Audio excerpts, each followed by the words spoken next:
There's a series of really interesting trends and ideas that are emerging in AI right now.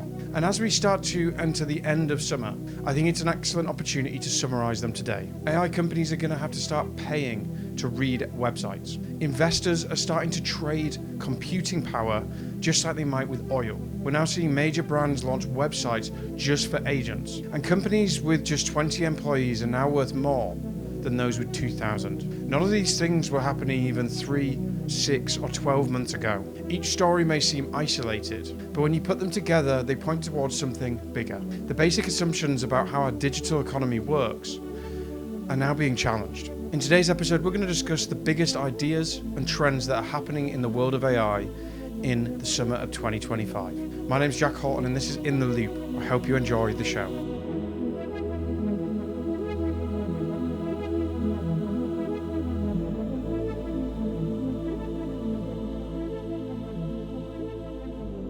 Let's start with something that sounds really simple but is incredibly important for the future of AI, and that is called ambient agents. Right now, when you use AI, there's a really simple and obvious start and end to a conversation. So you open ChatGPT, you ask a question, you get an answer, you close the tab, and then it's done.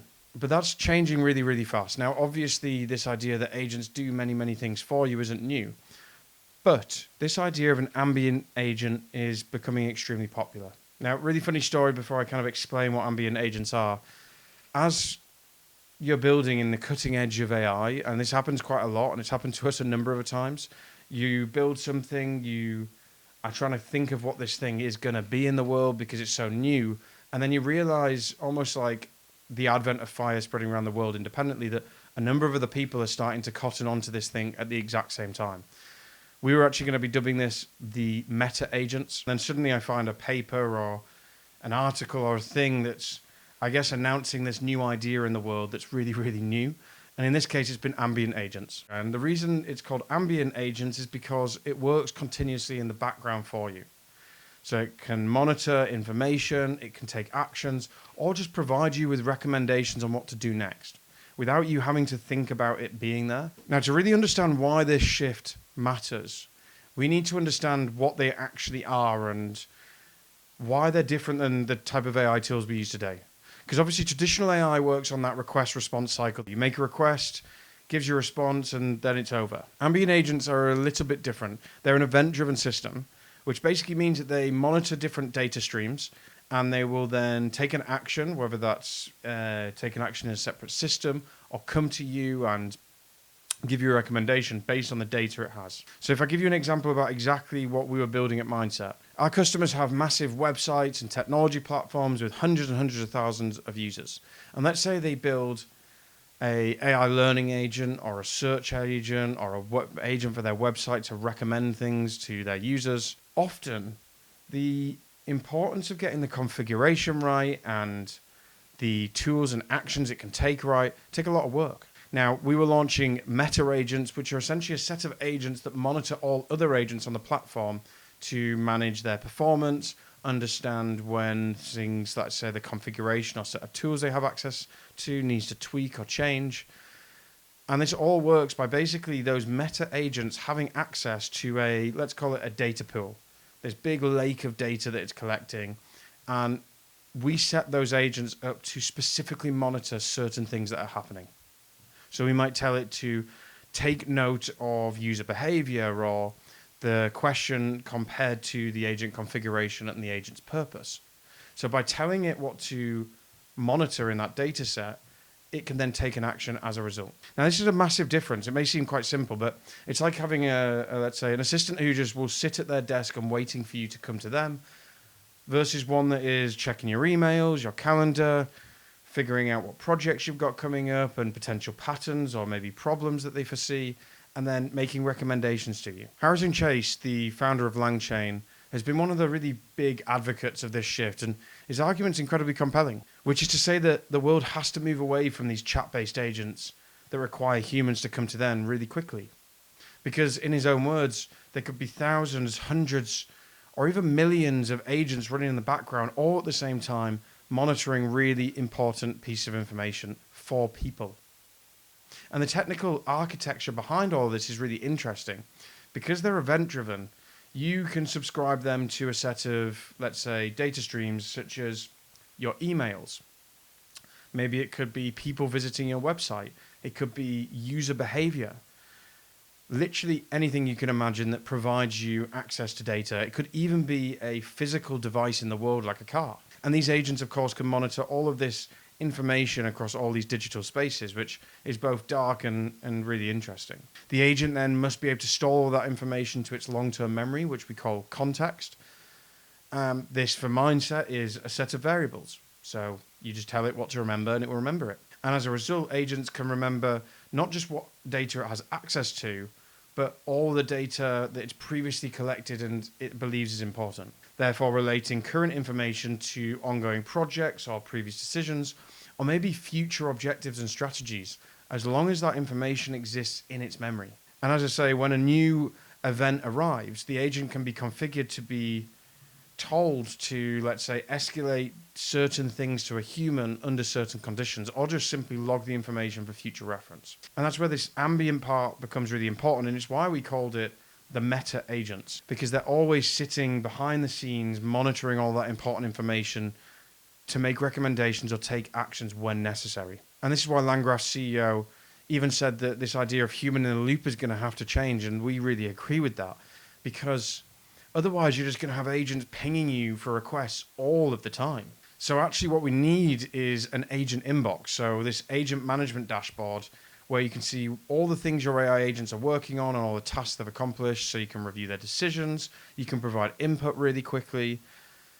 And again, it's just very funny because as all of this news and information has been coming out, Mindset is quite literally launching or relaunching our administration portal for managing agents.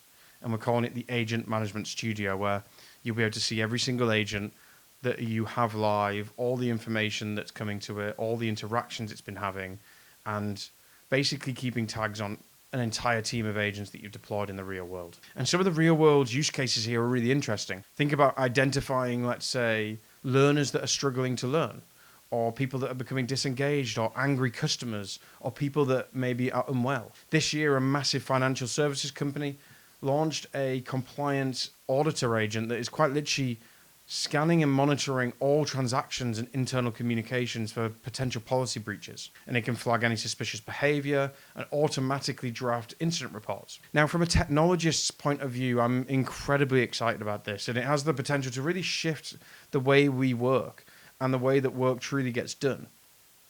However, I can't help but add a level of nuance to this trend that's emerging, because this isn't just about productivity. It's ultimately a version of always-on capitalism. We're moving towards this world where human rest is becoming almost an inefficiency that's being optimized away by machines that just don't need breaks. In a world where our data and, I guess, our security over that data is going to become more important than ever, as agents can make so many decisions so quickly that the mere humans like us just cannot even comprehend it.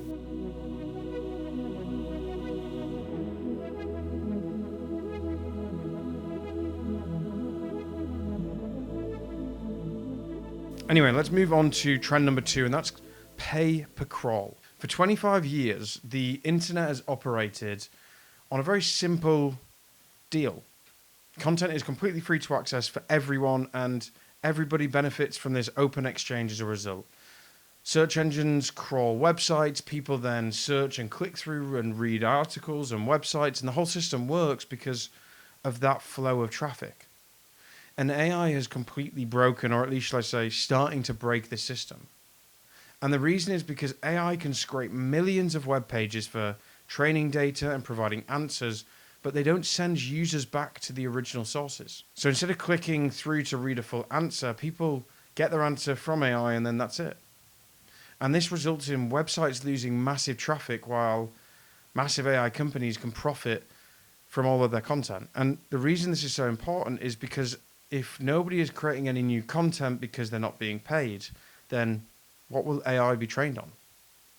And the numbers are quite crazy. Google's crawl to referral ratio, so that's the amount of times it crawls the websites to the number of times a person then clicks on a website, has gone from 6 to 1, so crawling to referral 6 to 1, to now 18 in 1 in just 6 months alone. And for other AI systems like ChatGPT, it's much worse. That ratio is 1,500 to 1, meaning basically zero traffic is returned to the websites that are being scraped. This has triggered a huge change in how the internet works.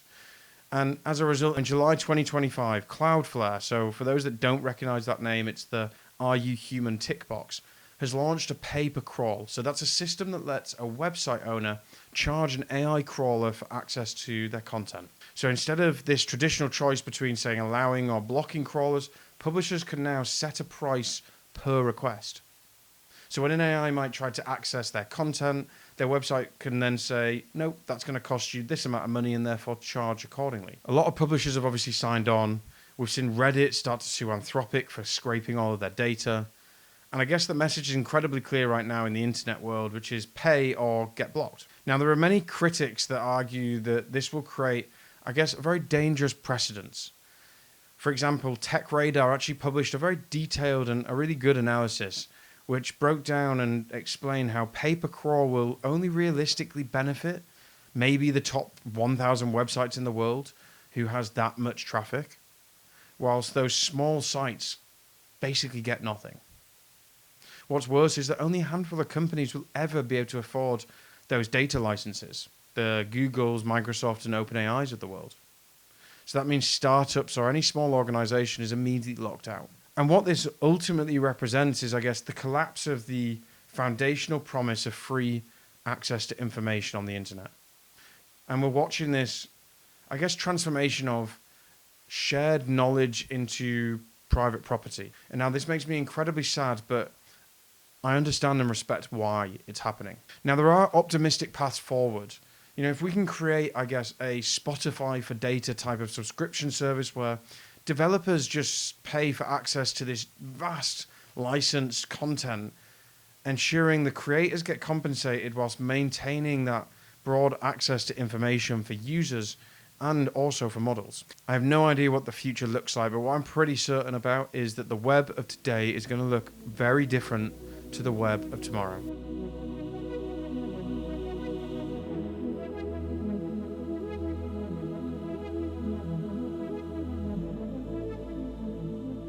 Okay, let's go to trend and idea number 3, which is the financialization of compute. Now, here's where things get a little bit weird.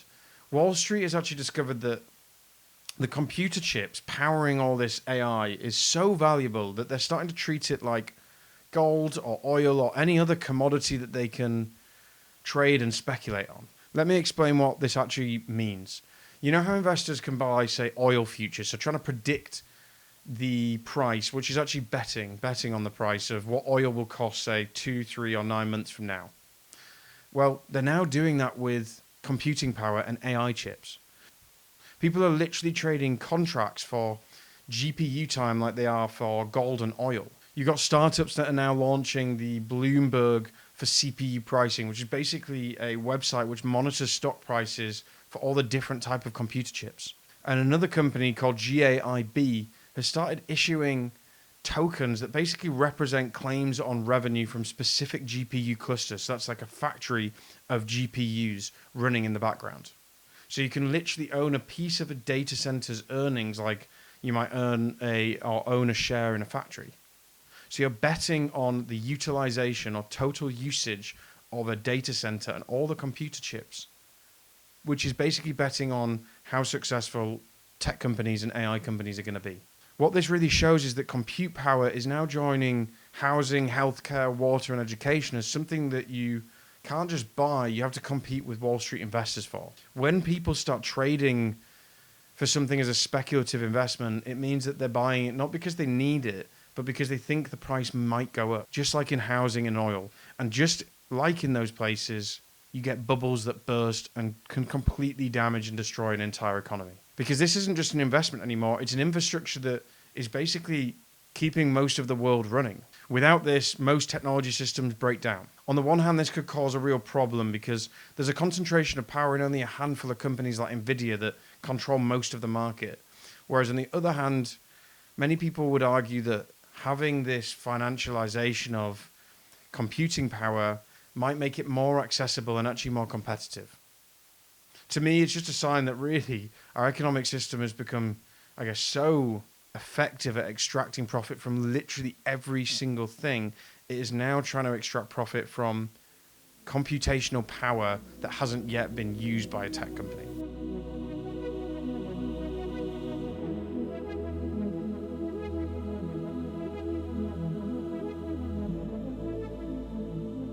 So let's move on to number 4, which is that websites and products are being rebuilt for agents and no longer being built for humans.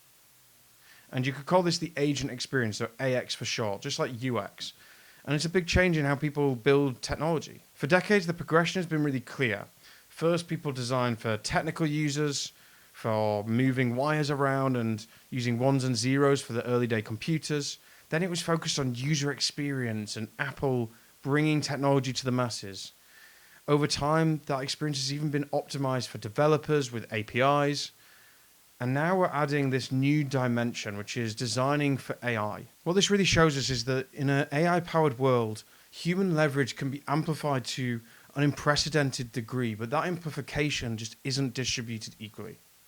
It's concentrated and will continue to concentrate amongst those with very specific skills that will be really effective in an AI future. It's why I advocate for people to learn more about AI and for people to tell their colleagues and friends to do the same. As we wrap up, let's consider what these trends tell us about the world. Because we're living through a time where the fundamental assumptions about work, ownership, competition, and value creation are all changing at once. These aren't separate trends, they're all part of the same transformation, which is the emergence of an economy where AI doesn't just help people with work, but does it for them.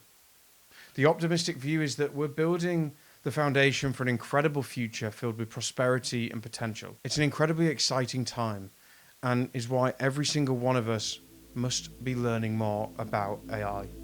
Anyway, thank you for listening to today's episode. I'll see you next week.